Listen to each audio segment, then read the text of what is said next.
So we travel back to the Mortal Realms today and we get a sharp boost to our Sacrosanct chamber.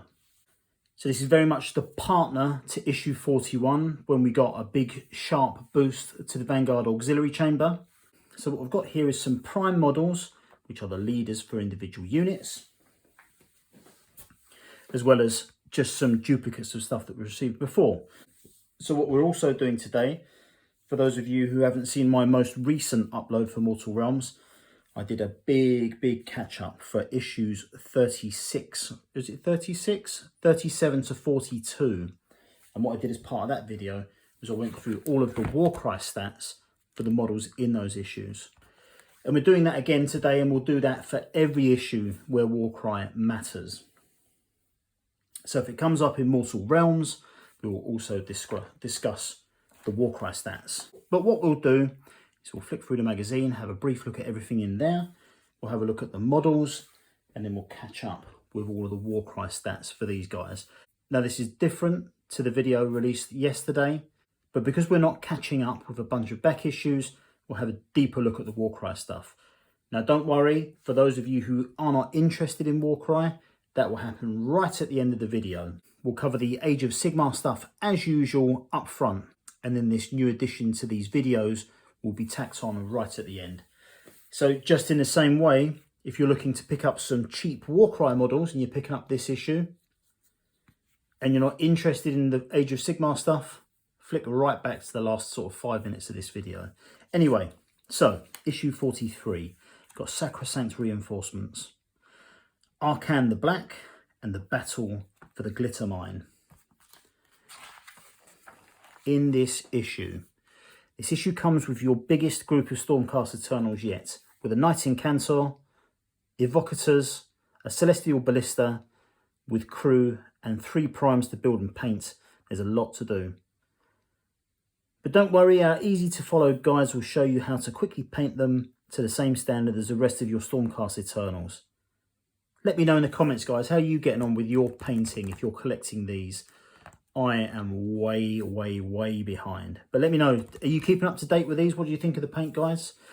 When your new models are completed, your Sacrosanct chamber will have grown to a large size, and many of them will take to the battlefield in this issue's exciting battle plan, where they will be able to cleanse the glitter mine of night haunts. Your game will decide. So what have we got? We've got 1,000 Storms Part 6. We've got Arcan the Black, learn about Nagash's long-serving and most trusted servant, how to build, how to paint, and then the battle for Glittermine.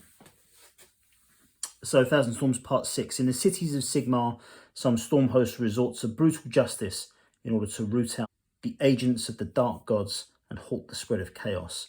Meanwhile, the lingering effects of the Necroquake result in deadly living spells, and in Shyish, Sigmar rallies his forces against Nagash's undead legions. Okay. Then we'll move on to Arcan the Black. Arcan the Black is the greatest of Nagash's many students. He is an arch necromancer whose dominion over the dead would be unmatched were it not for the godly power of his master. He serves with unflinching loyalty, performing tasks that the Supreme Lord of the Undead would entrust to no other.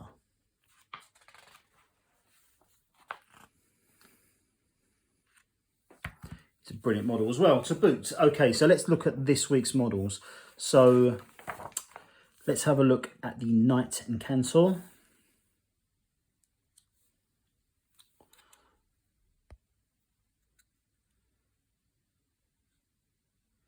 Very cool. Now, I freely admit I was not a fan of building these models this week. They are push fit, but as you can see, I lost a bit of patience. So there's some gaps and that kind of thing that I'll have to fill. They just didn't seem to go very well, particularly for me. That might not be the sprue's fault. That might be everything to do with me. But that is a very cool model. We've got 2 Evocators, or Evocators. Oh, wrong one.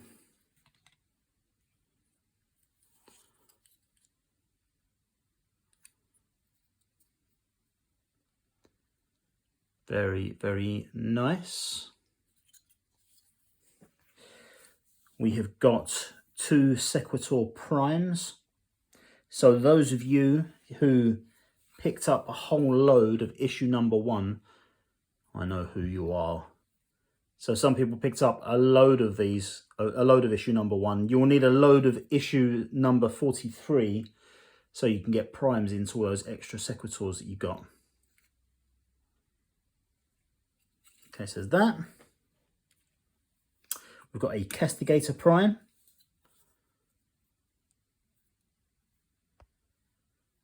Castigators, I think, originally came with it. I'm thinking it might have been issue 3, and if it was, they might have been cheaper as well. So if you've got fewer copies of that, you will need a few of these, or you will want a few. You don't have to have them. Okay, and then finally, we have our Ballista and Crew. So there's the Ballista. We've had one of these before. It is no different. This is just easy build. And there's the Crew.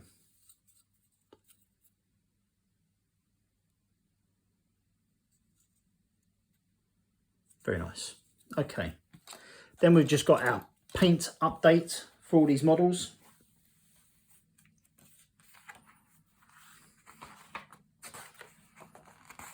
And it brings us to a point where they look like these. So that's very nice. Very cool. Okay. So we've got no War Scrolls this week because these are either models we've already received or prime models for units we've already received. So then we go straight into our battle plan. Battle for the Glitter Mine. Countless wars have been fought over Shamanite, the realm stone of Shamon, for it possesses great arcane power. In the western foothills of the dented peaks lies the Glitter Mine, a network of tunnels with raw Shamanite. The dead cannot be allowed to obtain such a prize. Okay, so we have 2 mats put together. It is objective based. There's 4 objectives. And we've got a decent size armies here. So we've got, for the Night Haunt, Guardian of Souls with Nightmare Lantern. Spirit Torment, Lord Executioner, 2 Chain Ghasts, 10 Dreadside Harridans, 15 Chain Rasps and 9 Glaive Wraith Stalkers. Up against, for the Stormcast, a Knight Incantor, 3 Castigators, 2 units of 5 Sequiturs, don't forget to add your primes, 3 Evocators and the Celestar Ballista. Very cool. Okay, so then next week we have Lycaron the Executioner, which is a cool model. And in the following week we've got a couple of reds, Wazdaka Red and Wild Rider Red, 2 new paints for issue 45. Right. Okay, so that is Mortal Realms 43. Pretty good. Excellent in terms of model content and that kind of thing, but pretty brief in terms of the actual magazine itself. What I'm doing is I'm waiting for certain storylines to finish. So, for example, 1,000 Storms. What I'll do is when we've got all of the information for 1,000 Storms, I might come back and report on the entire story of it. Give a bit of a lore video on that. Okay, so let's have a look at our Sacrosanct Chamber Warcry models. So it'd be interesting to see if we can actually build a warband out of just this issue. I'm worried that there'll be too many leaders in this to make it viable. But let's see what we can do. So it's the Warrior Chamber, Vanguard Chamber, Sacrosanct. Right, okay, what have we got? So we've got the Knight Incantor. That's a leader, 245 points. Right, let's see what's good about this one. Movement of 4 inches on a 5 toughness with 30 wounds, which isn't bad. It's got ranged attack, 3 to 7 inches with 2 attacks on a strength of 4, doing 3 and 6 damage. So that is powerful, but only 2 attacks. And they've got a 2-inch range on their melee, 3 attacks on a strength of 4, doing 2 and 4 damage. So very good indeed. In terms of abilities, it's got the Shatter Spirit Flask. Allocate a number of damage points equal to the value of this ability to all visible fighters within 3 inches of this fighter, including the fighter using this ability. Ooh, okay. So if you're lucky enough to get a 6, you can jump into just a big pile of models and allocate 6 damage to them all, but you have to suffer it yourself. Okay, so that's the first one, 245 points. We've got a Castigator Prime. So 255 points, movement of 4, 5, toughness 30 wounds. So same as the Knight Incanter. The range attack is further, so it's 3 to 15 inches, 3 attacks on a strength 5, doing 2 and 4 damage. And then the melee is a 1-inch attack, 4 attacks on strength 4, doing 1 and 4 damage. So very, very handy there as well. Also has the triple ability Burst of Celestial Lightning. At half the value of this ability, rounding up to the damage points allocated by each hit or critical hit from the next attack action made by this fighter, this activation. That targets an enemy fighter more than 3 inches away, so only available to the ranged attack. Okay, so that's good. Now this is a Castigator Prime model. It doesn't match the artwork that's on here, but they certainly are the same. So we could, with new Warcry, with the new Warcry rules, have 2 leaders in one warband. Obviously, only one of them can act as a leader and use the leader rune mark, but we could use both of these models. So if we did, that would bring us up to 500 points already, blimey. Okay, next up, what have we got? So we've got 2 evocators with Tempest Blade and Storm Stave. So we've got 2 of these. They're not leaders, so we can include them both in our warband. So what have we got? 4 movement, 5 toughness, 20 wounds. 1-inch range, doing 4 attacks on a strength 5, doing 2 and 4 damage. And they have a double ability, Summon Celestial Lightning. Pick a visible enemy fighter within 1 inch of this fighter and roll a number of dice equal to the value of this ability. For each 4-up, allocate 1 damage point to that enemy fighter. Okay, so that's good. So these guys are 180 each. So if this was to form a warband for us, currently we would be up to 860 points. Our Ballista and crew don't have any place in Warcry, wrong model there. So these guys can't be used, so we can forget about those. And our other 2 are also prime models, meaning that they will both be leaders as well. So we've got a Sequitur Prime with Storm Smite, Maul and Soul Shield. That's 240 points, is a leader. 4 movement, 6 toughness, which is really good, and 30 wounds. They've got a 1-inch range, doing 3 attacks on a strength 5, doing 2 and 4 damage. So pretty handy as well.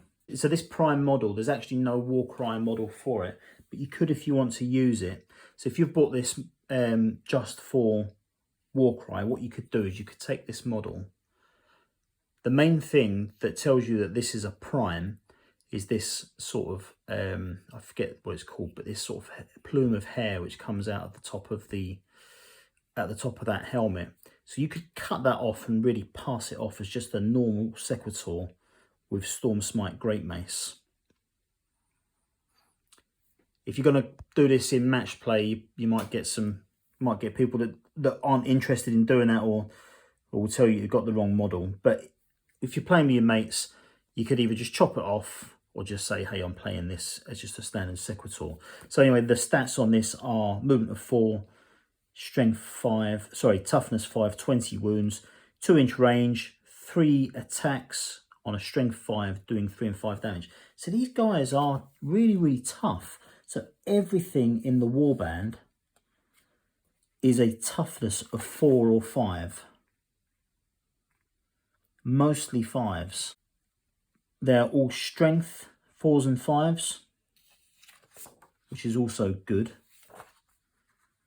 Sorry, just this Sequitur with Storm Smite Great Mace, he doesn't have any abilities either. He only has the standard Sacrosanct Chamber ability, which is a double.